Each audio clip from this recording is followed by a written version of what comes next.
This news update is brought to you by... They ask us how we do it, how we outrun the world. They ask us, how does it feel to fly? How do we dive headfirst into the deep?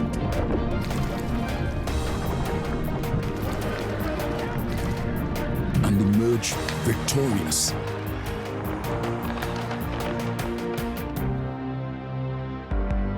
They ask us if we're afraid, if we're nervous, or if we ever feel lonely, so far away from home. But the truth is, home is always right here with us.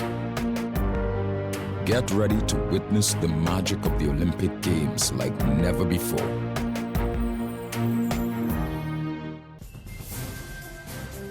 It's Friday, August the 26th, 2016, and this is your Barbados Today Morning News Update. I'm Emmanuel Joseph. Thanks for joining us. Topping the news at this hour, the country's largest private sector trade union is this morning strongly denying claims by the leader of a rival union that it is reducing staff in a cost-cutting measure. General Secretary of the Unity Workers Union, Caswell Franklin, and others familiar with the development are reporting that the Barbados Workers Union was offering voluntary separation packages to 13 of its approximate 55 employees. Franklin has gone so far as to reveal that some of the affected workers had contacted his union seeking representation because they were in a peculiar position where their representative was also the employer. However, BWU General Secretary Tony Moore has vehemently denied the report, telling Barbados Today that it was not even nearly true, that employees were being offered separation packages or the union was reducing the staff complement. Moore noted that such a move was not even contemplated for the foreseeable future.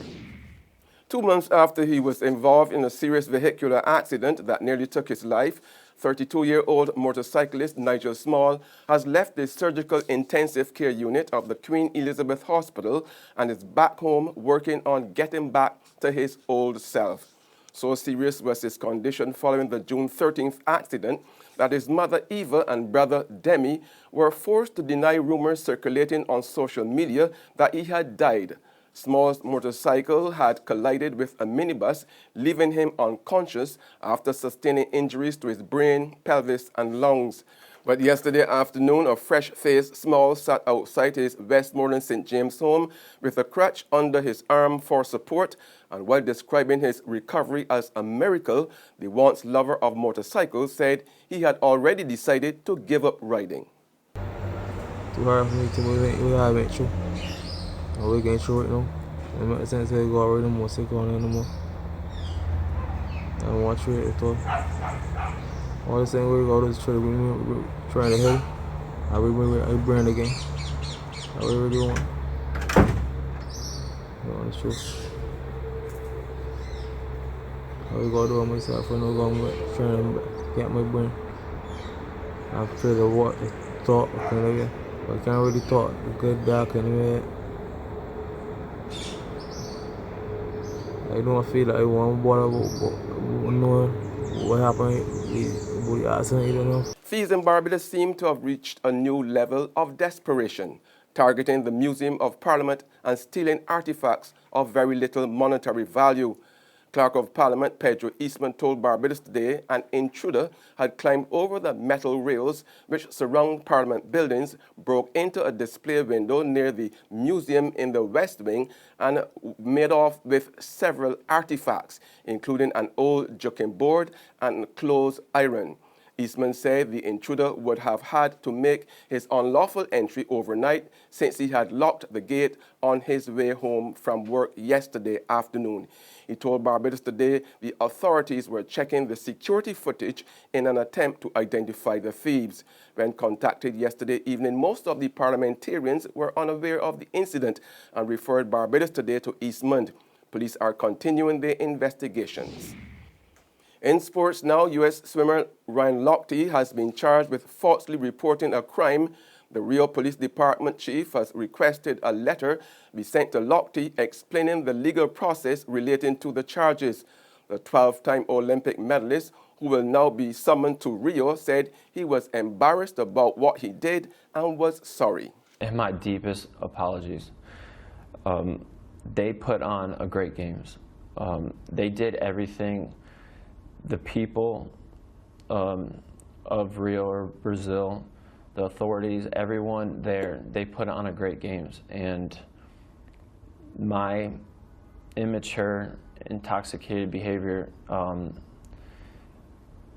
tarnished that a little.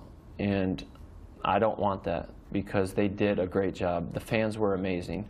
I know going out into my races, they were all cheering for me. So I'm just really sorry, and I hope they can accept my apology. There's regional and international news after this short break. Secure your future, be financially strong. Since 1983, we have been there for you. A smart range of products, great tax benefits. We're the solution to your hopes and your dreams. The Barbados Workers Union, Cooperative Credit Union. The Barbados Workers Union, Cooperative Credit Union. Humble beginnings to smart loans, smart savings. Save smart and borrow smarter, that's the move for me. Stability, prosperity, we're the solution to your hopes and your dreams. The Barbados Workers Union, Cooperative Credit Union. The Barbados Workers Union, Cooperative Credit Union. In regional news now, the number of Zika positive pregnancies in Trinidad and Tobago is now 170. The Ministry of Health says overall confirmed Zika cases are at 335. 10 of these exist in Tobago.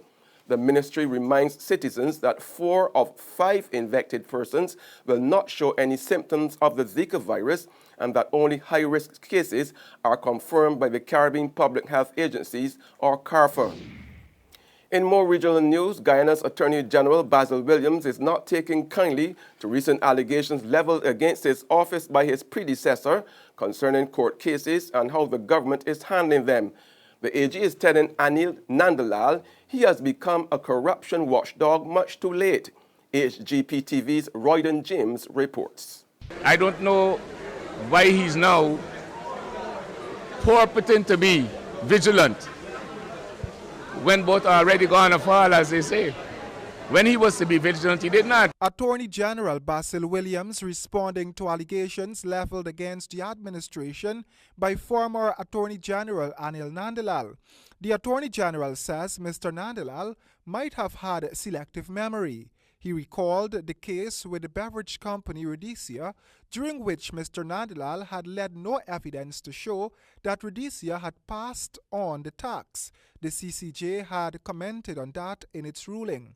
That matter had caused the state millions of US dollars. The one that is the largest debt that has to be paid that they didn't pay was Emile Elias' case.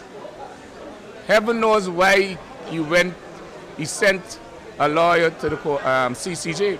Further afield now, a deal has been reached to allow civilians and rebel fighters to leave the Syrian town of Daria after a long government siege. Both sides said that the evacuation of the town near the capital Damascus will begin today. Government forces have encircled Daria since 2012. And since then, residents have been faced with near constant bombardment and shortages of food, water, and power. Under the terms of the deal, 700 armed men will leave for the rebel-controlled city of Idlib, while 4,000 civilians will move to government shelters. And that's news and sports, but for the very latest, visit our website at www.barbadostoday.bb. Also subscribe to our e-paper, email updates, and like us on Facebook. We are also on Izumi Media in bus terminals, or screenplay at supermarkets and gas stations near you, as well as Channel 99 on Flow TV and Mix 96.9 FM. I'm Emmanuel Joseph. Have a fantastic day.